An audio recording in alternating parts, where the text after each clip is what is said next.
All right, so welcome back. This is the second video in the poetry unit. I'm just going to remind you that we were talking about Mary Oliver's introductory idea of the breath as an interruption of the breath. Poetry offers up words and images. And so I always say that poems are words and images rather than the way that short stories are ideas and characterization, and drama is dialogue and characterization. Poems are images and words. And so my idea about the interruption is not only is the word interrupting the breath, but it is also interrupting the white space of the page. So Oliver talks about how poetry takes place in the world, but in some cases, poetry also does sort of take place in our page. So we looked at the Song of Hiawatha as that repetitive sound, thinking about downward through the evening twilight, in the days that are forgotten, in the unremembered ages, from the full moon fell Nokomis, fell the beautiful Nokomis. She was a wife, but not a mother. So you can kind of hear that repetition of sound, and the metaphor becomes very complex. So we're just going to think about that. We're going to talk about metaphor, look at a few more examples of poetry, and just talk about symbolism and abstract language. Okay, so some poems are very straightforward, and others are not so much. So when we're thinking about poems that tell stories, we have this narrative, right?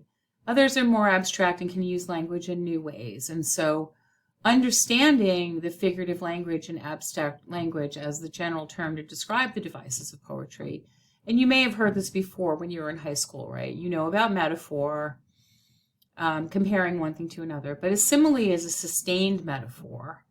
Then we can think about personification, giving human qualities to ideas or things. Illusion, we've already talked about in our course. And symbolism, we've already talked about. So you should be familiar with these. So aside from the image, we then have the idea and the sound of that idea. And so when we think about how poems are written, they're written in verse, and classical poems are metrical. So you know this from reading Shakespeare. We can think about the classical structure of language, and we can also consider the sounds, patterns. Rhyme is a repetition of sound, and then there are other ways of looking at sound, as in alliteration, assonance, rhythm, and the structure of meter as a method of talking about poems in terms of literal criticism. So you might think of this as the formalist approach to literature. So we're just going to look at some of these poems that illustrate these points. The first one is The Eagle by Tennyson. All right, so we're going to go to The Eagle. Okay, so as we're looking at this poem, we think about the repetition of a consonant sound. That is the sounds that are not vowels, right? So when we know the kind of final stressed sound here, we have hands, lands, stands, crawls, walls, falls. So here you can hear the alliteration of the consonant sounds.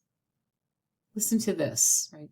He clasps the crag with crooked hands, close to the sun in lonely lands, ringed with azure world he stands. The wrinkled sea beneath him crawls, he watches from his mountain walls, and like a thunderbolt he falls. So here, yes, we have the simile, a sustained metaphor about the eagle. It talks about this personification of the crooked hands, but also the repetition of these consonants: clasps, crag, crooked, close, lands, ringed, azure, world, stands. So you hear the d, k, z, d, k, n, h, kr. And then we have watches, walls, and falls. So you can kind of hear these repetition of sounds. So this is where we start to think about rhyme. Okay, so again, we're sort of thinking about these N sounds in the eagle. And if we think about the structure of the poem, the alliteration again is the repetition of the consonant. And it does create a kind of sound. Next we go to what Mary Oliver calls the oohs and the ahs. This is the assonance. This is the repetition of the vowel sounds. So things like ooh and ah, she calls it the oohs and the ahs. And we're going to look at the Rhodora by Emerson for this. Okay, so it might be worth noting here that a lot of these poems are written by men because that was the canon in the beginning, right? So here we have a poem from Emerson in the late 19th century. It's called the Rhodora. In May, when sea winds pierced our solitudes, I found the fresh Rhodora in the woods, spreading its leaflet blooms in a damp nook, to please the desert and the sluggish brook. The purple petals fallen in the pool, made the black water with their beauty gay. Here might the red bird come his blooms to cool, and count the flower that cheapens his array. Rhodora, if the sages ask why thee this charm is wasted on the earth and sky, tell them, dear, that if eyes were made for seeing, then beauty is its own excuse for being. O wert thou a rival of the rose? I never thought to ask, I never knew, but in my simple ignorance suppose the self-same power that brought me there brought you. So you can kind of hear this ooh, ah, ooh, ah, ooh, ah. Another thing that might be worth looking at is what is he talking about? What is a Rhodora? So let's just pause for a moment and if you want to, you can Google the Rhodora and see what it is. It rivals the rose, but listen to the sound, right? Oh, rival of the rose, never thought to ask, I never knew. So you can hear the music, and that's what we're thinking about. We're thinking about the music. And we've already talked about the music in Shakespeare, but let's just take a moment to think about the music in some of these other classical poems. So there's the alliteration, and then this, which is the assonance. Then we're going to go to a writer that we've been looking at in Sonnet 116. We're going to think about the metrical structure of rhythm. Now we know this thing of the meter, the beats, right? In Shakespeare, there are the feet, and in all poems, there are the feet. And you can hear this when you listen to verse. So when we listen to Sonnet 116, we can acknowledge that the breaking up the white space with a kind of rhythm and breaking up the breath with the words that land. And so the alliteration is there, the assonance is there, the rhyme is there, and the meter is there.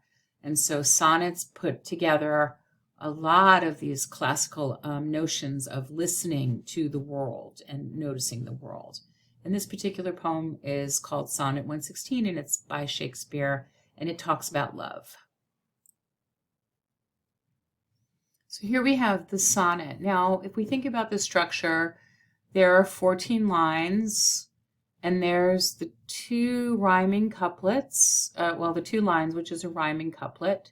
And these are rhyming A, B, C, D, C, D, E, F, G, G. You can see those rhymes. And just listen to the rhyming lines and the alliteration and also the assonance in this poem.